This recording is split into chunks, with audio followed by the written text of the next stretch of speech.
President, I'd ask that the quorum call be eviscerated. Without objection. Mr. President, I have two different amendments that are coming to the floor in the moments ahead dealing with the energy bill. One of them deals with the Land and Water Conservation Fund. This bill does a permanent extension of the Land and Water Conservation Fund, and my question on that has been the monies that are being allocated for the Land and Water Conservation Fund to be able to purchase properties, are we also allocating monies to be able to actually maintain those properties? Currently, in the current existence of this bill, there is some money allocated to it in some future way, but I have a simple request. As much money as we allocate to dealing with purchasing new properties, we should also focus in on maintaining what we already have, because we have billions of dollars in maintenance backlog. Right now, one of the worst conservation things that could happen in many parts of the country to land is to actually put it into federal trust, because it's not being taken care of once it actually goes into federal trust. But that's not the prime issue I want to get a chance to talk about right now. Oklahoma is an all of the above energy state, truly. Oil, gas, coal, wind, geothermal, hydroelectric, solar. We actively use all of those platforms in a very diverse energy economy. A tremendous amount of wind energy is produced in Oklahoma, used in Oklahoma, and exported to other states around us. It's a very important energy source for us, and it's been incredibly beneficial and is an important part of our portfolio of a diverse energy platform. But we have a challenge dealing with our tax policy. Just a few weeks ago, this Congress, in the House and the Senate, passed a change in the way the wind production tax credit has been handled. Now, just as a quick review to this body, the wind production tax credit was put in place in 1992. It was a short-term tax credit to give a little bit of help to a brand new wind energy and several other diverse energy portfolios. But it's especially targeted at wind to help a brand new energy source get started. 24 years later, this temporary tax credit is still sitting there. As of a few weeks ago, it was changed. It was changed so that in 2015 and 2016, the full tax credit would still be there. But starting in 2017, that tax credit would drop to 80% of what it is now.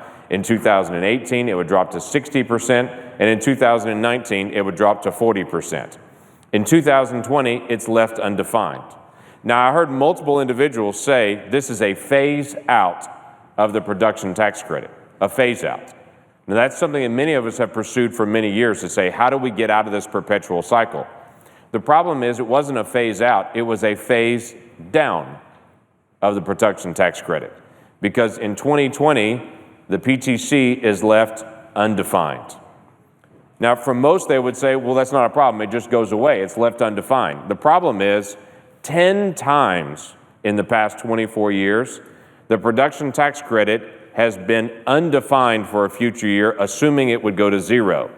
And 10 times this Congress has gone back and retroactively put it back into place. 10 times. So to say in 2020 we're just going to leave it undefined and it goes away is not a true phase out. That's a phase down. And it leaves it in the tax code. My amendment is simple. This body agreed a few weeks ago that we would phase out the production tax credit. The best way to do that is to remove that part from the tax code in year 2020, and that it would be eliminated and would actually go away. Why would I encourage that? Well, I would encourage that for several reasons. It provides certainty in the industry. Several individuals that I've talked to in the industry say they need certainty in their planning. This would help in certainty in planning. It is assumed right now that it goes away in 2020. I would like to make sure that everyone understands it really does go away in 2020. It's eliminated from the tax code. This is keeping everyone honest based on what they said they wanted to do, that what we actually do is eliminate that production tax credit that year. It provides that great certainty that industry really needs to know for their own planning, for their investment, for outside capital resources, and how that money comes in. It's also because these extensions are extremely costly. The extension that was just done in December by this Congress will cost $17 billion over the window. $17 billion. May I remind us that we just had an extended argument over how we were going to fund the transportation bill last year, when we need to find $13 billion a year to fund transportation, and we just did a production tax credit for wind that is $17 billion. If we're going to deal with a lot of our national priorities, I'm great with having wind in our portfolio, but this is not a new industry that continues to need support. And to provide the clarity that's needed to make sure that we actually end this tax credit when we said we were going to end this tax credit, let's remove it from the tax code in 2020 and make sure it goes away. And the only way it can be renewed at that point is to go through the normal tax process, create a new tax, and actually do it in the full sunlight, rather than to actually just say, well, we're just going to do a tiny another extension again.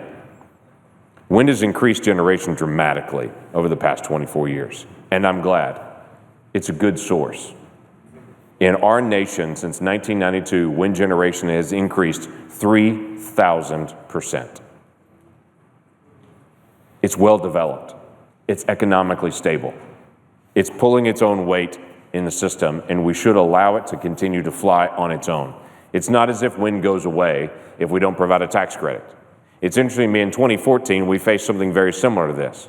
In 2014, it was one of those years the tax credit was to go away and was to not exist anymore. It had expired.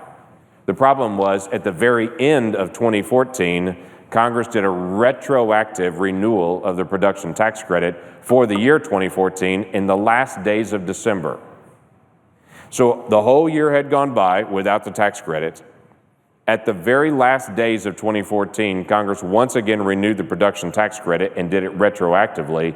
That year in 2014, the Wind Association notes that that year in 2014, there was $12 billion of private investment into wind that year. But yet the tax credit was only applied in the final days. Wind is a good energy source, but it does not need additional federal dollars to be able to compete in this market. We've made that decision. Now it's time that we actually both trust and verify, that we actually reach out to this last year when we said as a body wind energy would not get a production tax credit anymore, that we actually reach out to that year and remove it from the tax credit and verify for ourselves, no, it's not going to happen. One last thing, Mr. President. I came into this body 5 years ago, serving in the House of Representatives. And for the 4 years that I served in the House of Representatives, I remember distinctly the very first year in 2011 when I sat down with some folks from the wind energy and I said, how much more time do you need for the production tax credit? Because wind continues to increase its efficiency. And they said, it is becoming much more efficient. If we had 3 more years, we could make it.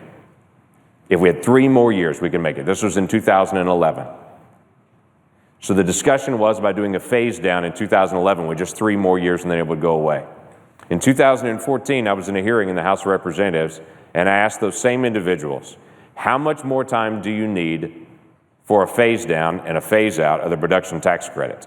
And the same person said to me, if I just had 4 more years, we could phase this out.